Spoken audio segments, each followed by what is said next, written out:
Bismillahirrahmanirrahim. Assalamualaikum warahmatullahi wabarakatuh. Mungkin perkenalkan ya, saya Slamet Suwanto selaku owner dari UKM Amanah Yogurt, yang mana kita produsen untuk olahan susu, terutama yogurt dan susu pasteurisasi. Usaha ini bermula saya dari kuliah. Jadi waktu itu saya kuliah itu semester akhir juga. Jadi kalau habis dari ngurusi TA, yaitu tugas akhir, itu saya jualan susu ke Solo. Jadi kalau pagi ke UNS, kan saya UNS, jadi kalau pagi itu saya kuliah kerjakan skripsi.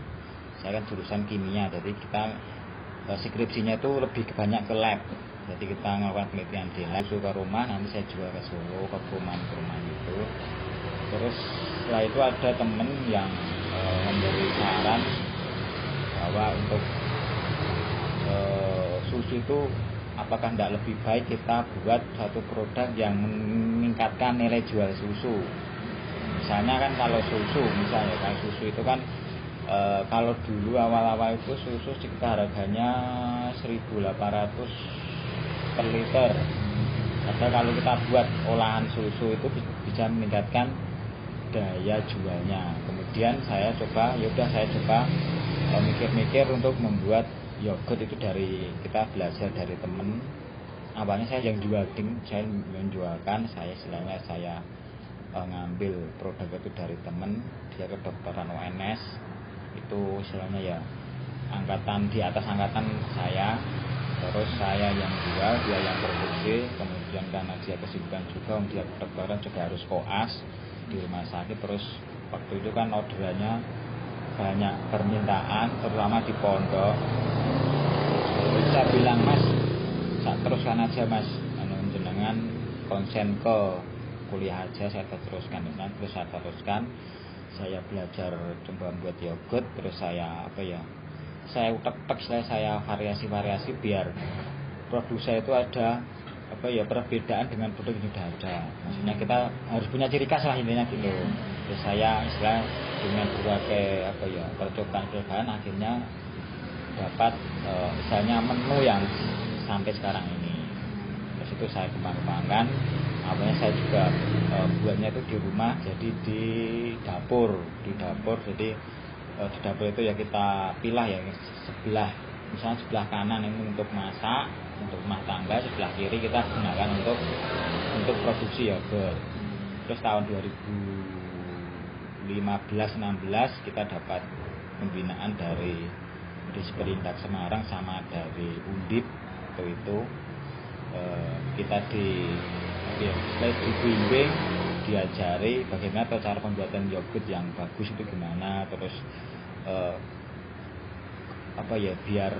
istilahnya produk itu biar sesuai dengan standarnya gimana. Terus kemudian itu saya lebih termotivasi untuk bagaimana mengembangkan produk saya. Kemudian 2017-an sudah kita buat di samping ini kita buat ini, terus kita coba mengembangkan dalam arti terutama kan pemasaran. Kalau produk itu insya Allah kita sudah punya produk, tapi kalau tidak bisa pemasaran ya percuma. Kita bisa pemasaran, tidak ada produk, mungkin kita bisa masarkan produk lain dulu, nanti kalau sudah produk kita pasarkan, itu bisa juga. Tapi kalau kita punya produk tidak bisa masarkan ya kita coba untuk masarkan produk itu. Kemudian tahun 2000 pas Covid itu 2019-2020 yaitu kita dapat temen atau kerjasama itu loh. Jadi kita punya rekan untuk kerjasama. Saya bagian produksi, beliaunya bagian pemasaran.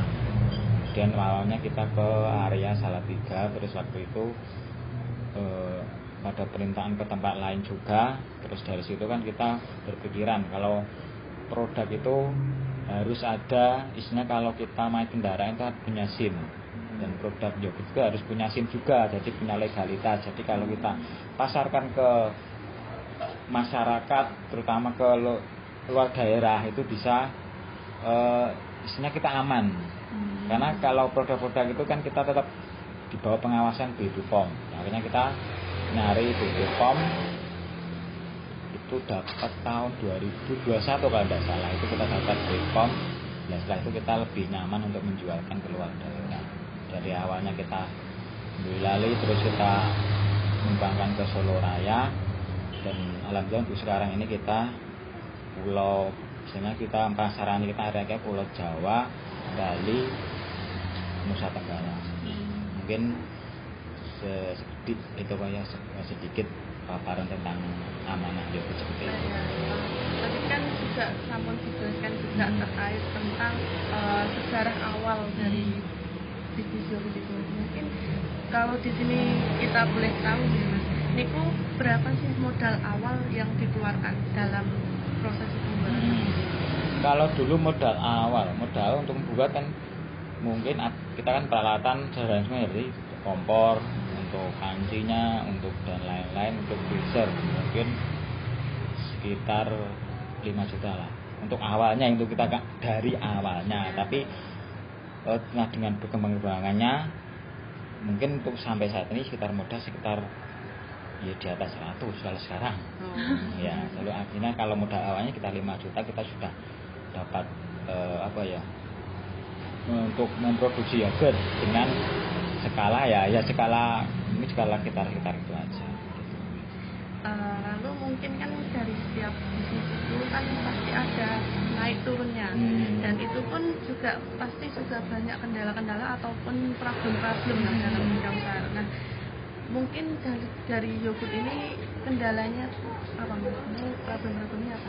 Kalau kendalanya kita itu terus terang awalnya kita pemasaran terus termasuk legalitas. Itu kan untuk membuat untuk legalitas BPOM itu kan harus BPOM, karena produk susu itu harus BPOM, tidak bisa PIRT. Kalau PIRT cukup di kabupaten itu bisa, dinas kabupaten itu bisa, perizinan kabupaten bisa. Tapi karena BPOM kan harus Semarang, nanti larinya ke pusat.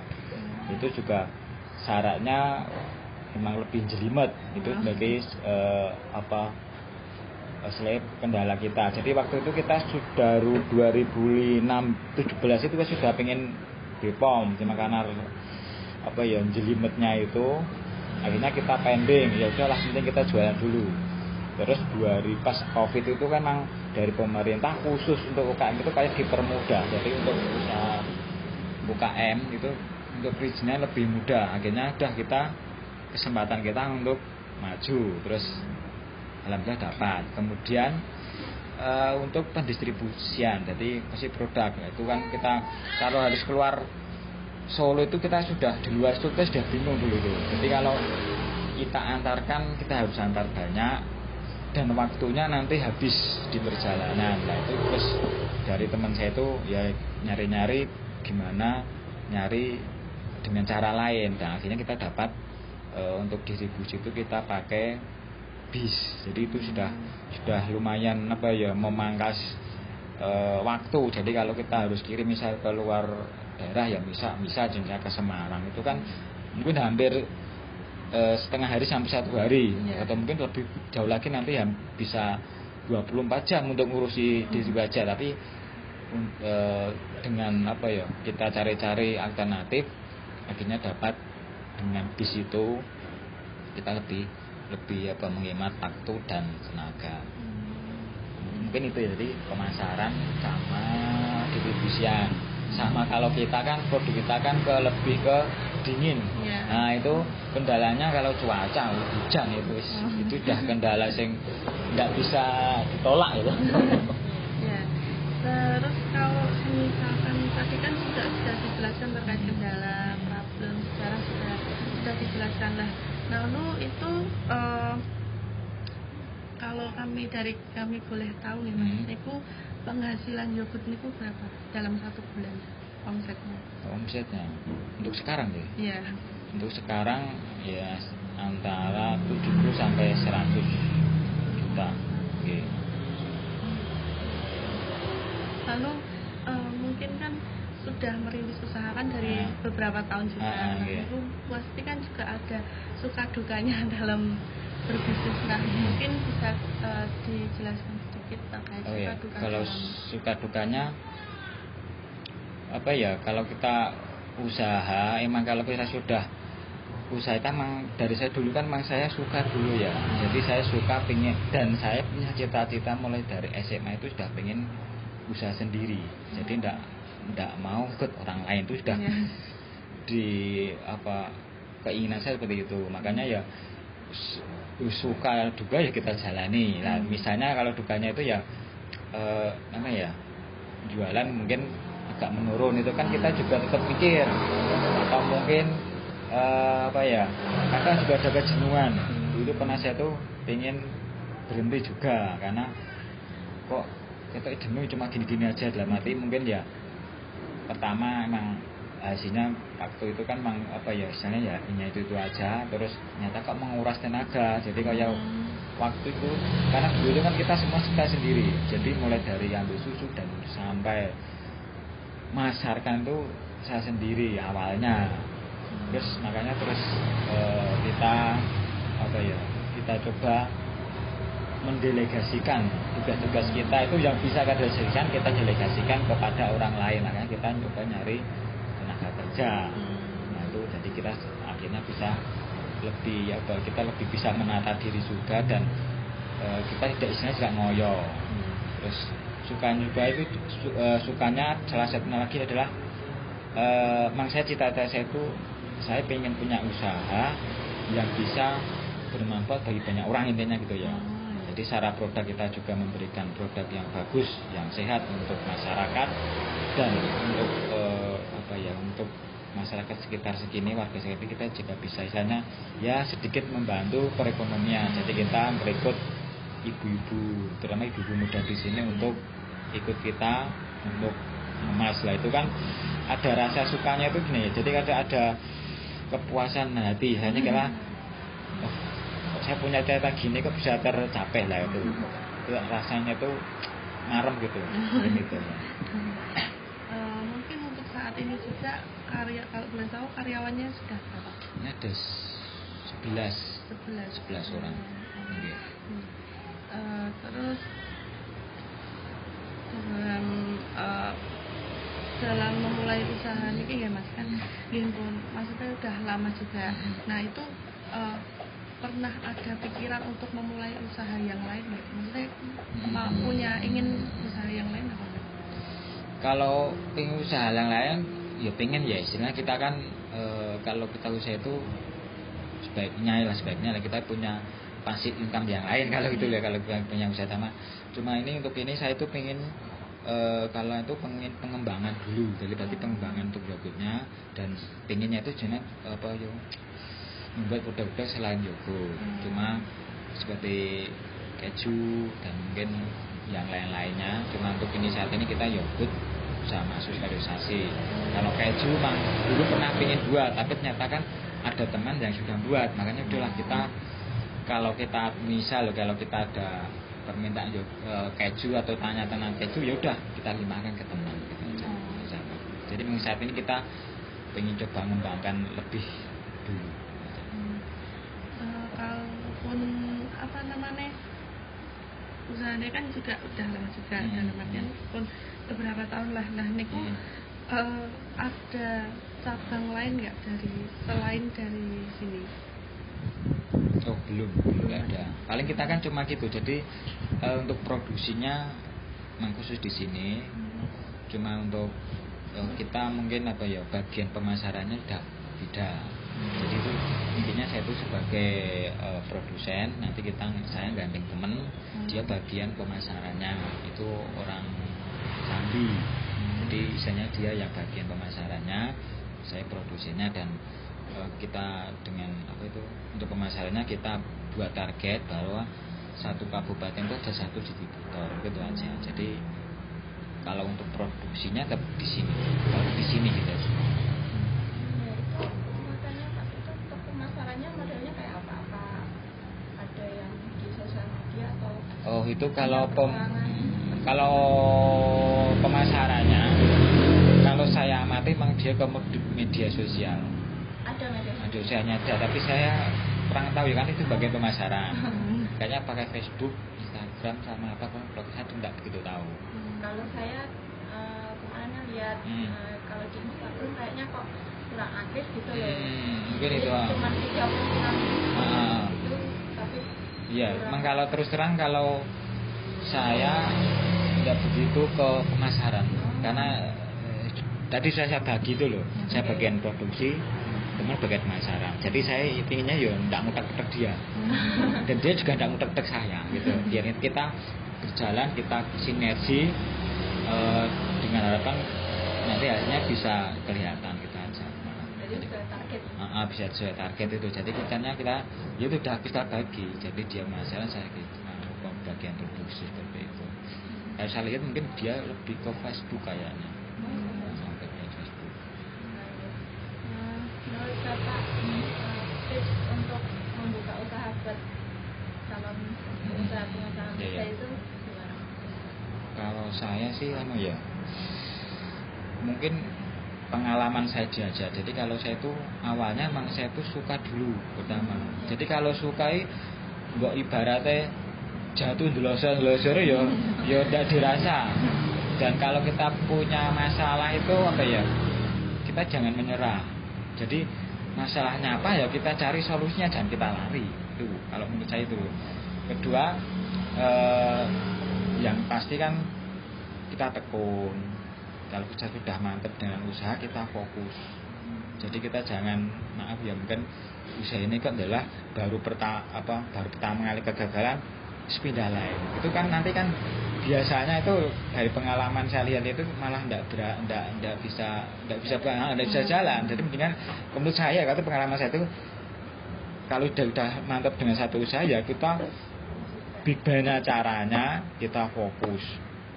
Kita jangan noleh-noleh ke lain dulu sebelum ini bisa benar-benar bisa ditinggal untuk noleh kanan kiri kalau saya gitu ya.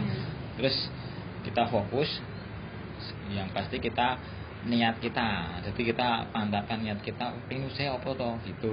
Kalau saya memang dari dulu punya mimpi, jadi saya pengen punya usaha yang itu bisa merekrut banyak orang. Jadi kita bisa bermanfaat untuk orang lain. Nah, itu ada kepuasan sendiri loh. Jadi dan itu kita akan merasa hati kita itu senang kalau gitu. Saya gitu ya. Jadi awalnya itu saya tuh punya mimpi seperti itu, dan waktu itu ada tetangga yang sini bilang ke saya, Mas, itu di pasar kan ngalor-ngalor ngono lho, ben ibu-ibu ini daripada doni omah bisa ikut ngene aja mungkin. Ya dungane ya gitu lah. Itu mungkin jarak 1 tahunan lah. Dan itu belum terjadi. Jadi pertama itu memang saya pasaran ya bagus itu memang daerah utara, daerah Salatiga gitu. Dan saya berapa tahun saya pikir omongannya pas ya gitu. Jadi memang intinya apa? Kita punya mimpi. Jadi kita punya mimpi, saya tuh pengen seperti ini lah. Nanti kita berusaha untuk semaksimal. Yakinlah nanti ada jalan. Nanti jangan menyerah. Jadi kalau ada masalah ya jangan lari. Kita cari solusinya gitu. Dan kalau kita bingung cari solusi sendiri, ya kita cari teman yang kita berkumpul dengan teman-teman sesama pengusaha. Jadi kan nanti kan banyak motivasi gitu. Dan yang pasti kan doa itu kan nggak bisa kita harus kita minta restu orang tua dan kita berdoa, ini berdoa untuk usaha kita, dan intinya kita luruskan niat kita itu usaha apa toh gitu. Mungkin itu dulu wawancara dari kami. Terima kasih juga kepada Mas Slamet sampun meluangkan waktu untuk kami wawancara. Nah, kalau boleh diizinkan kami mau melihat proses produksinya. Iya. Apakah diperbolehkan? Kita tak cek dulu ya. Oke.